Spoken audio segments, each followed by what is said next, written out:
John. Hey there, Mr. Greg. Finally. Welcome to Orlando. Orlando, Florida. I love Orlando, it, man. Florida. Hello. Warm 63 degrees here at 9:30 at I night. love it. Yes. Got up to 80 today. Very nice. Man, what a beautiful place, man. What a beautiful place. A little crowded, but there's a reason so many people live here. It is a beautiful place. It's a nice place. It is. So what brings you here? So I have a flight that I'm catching tomorrow on the HondaJet to co-pilot, Awesome. and I'll be going to Austin, Texas. That sounds exciting as all get out. Then I'll be going back home. Yes. And then next week I have a flight on Saturday on a Citation Oh, cool. Cessna, Nice. which is a Moving more up powerful, in the world, brother. more powerful airplane. Yes, moving up in the world. So I love it, man. It's awesome. Well, I am still down here helping my mom. She's doing much better. For anybody that remembers, we did a brief podcast talking about that. And so I am so glad we were able to get together and talk about the insanity that Donald Trump has wrought on the world. It is straight up insanity. Yes. As well as cool other stuff, too. Yes, cool other stuff. A lot of made in USA stuff going on. That's right. That's right. You just bought a drone? I did. An American-made drone. I had to buy it on eBay because they stopped selling to the public because government business contracts are a lot more predictable, and if you're going to make a drone in America, your costs are definitely a little higher. So what's But the name of the I love company? it. It's called Skydio. Spell it. Skydio. Skydio. Pardon me? God bless. God bless. God bless. God bless. Yes, Skydio 2 God bless. is what it is. Okay. Yep. It is known to be the best autonomous drone in the consumer market. Well, it's not consumer anymore. So it has a little device that you carry around, and it will follow you within a certain distance parameter that you set up. Car, bike, boat, it'll automatically follow you. And it's really great at avoiding obstacles. As far as flying it like a normal drone, your DJI or a DJI is probably as good or better. But it's super cool. So I'm excited. Also, just a neat little thing. There's a company that makes cutlery, the longest continuing operator in the United States since the 1800s, called Lamson Cutlery, Lamson Sharp, or Lamson Products. Spell Lamson so we know. Lamson. Lamson. Lamson Products.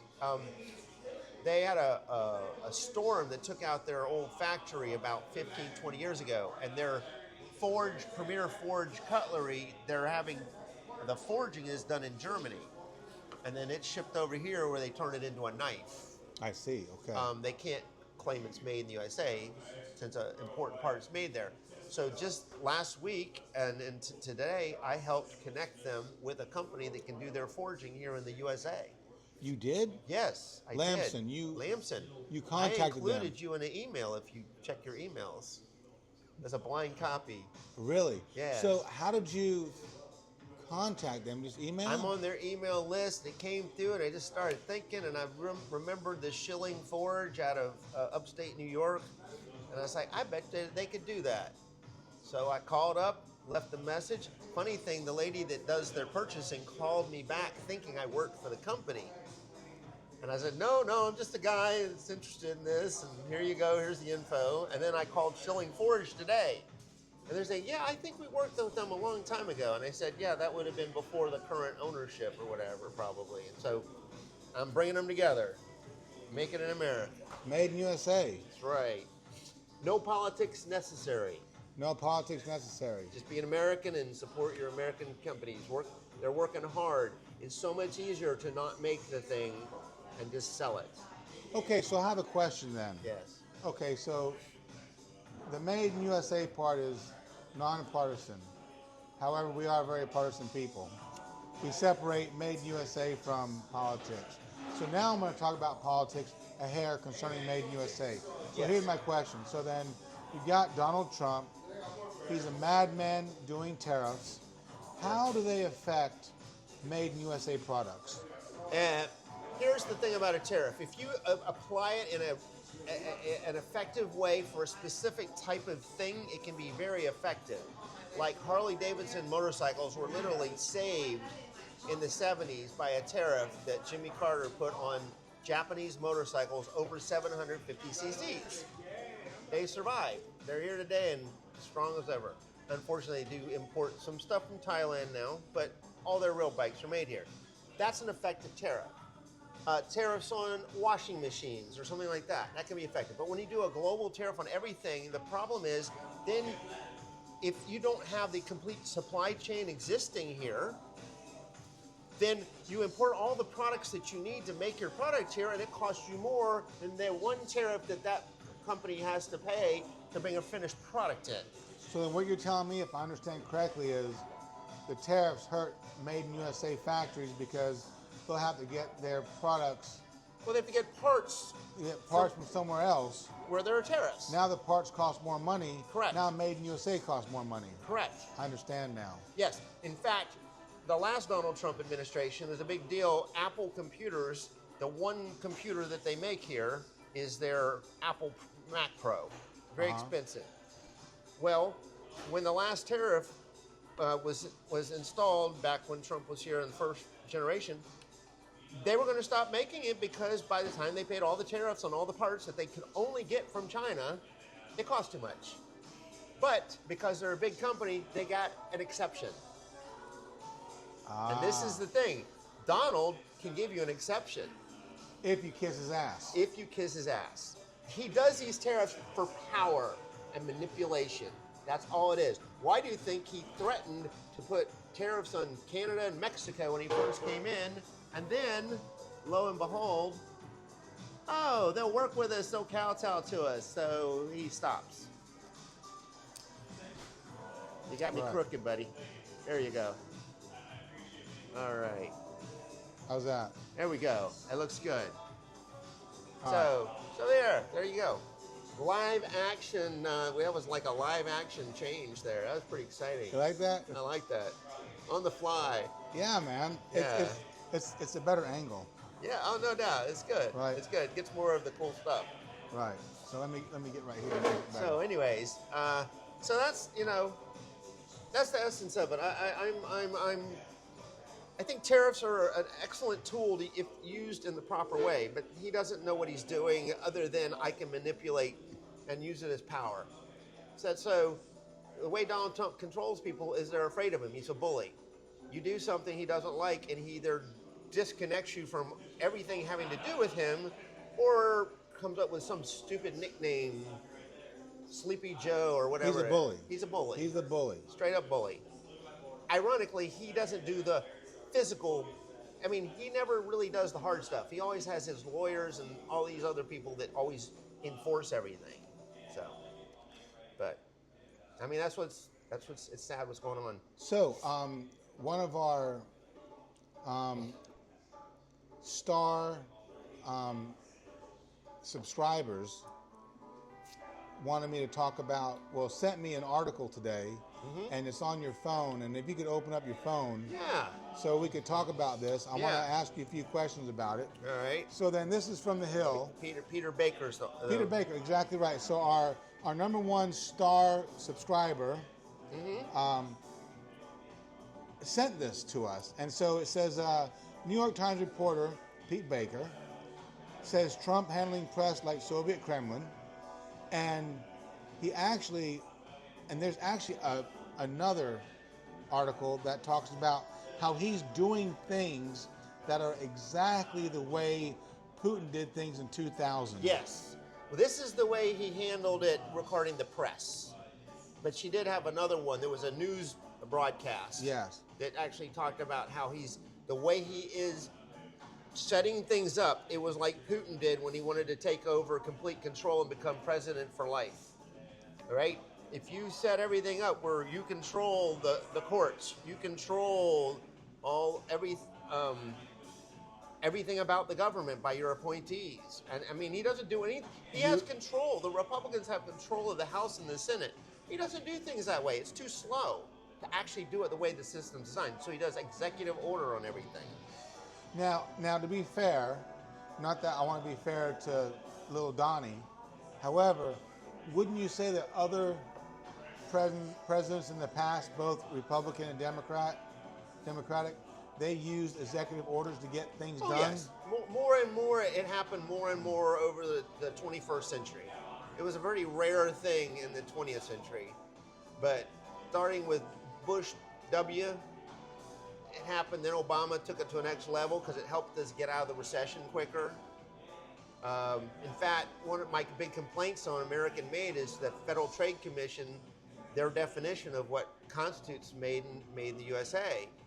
It says substantially all materials must be made here, as well as assembled.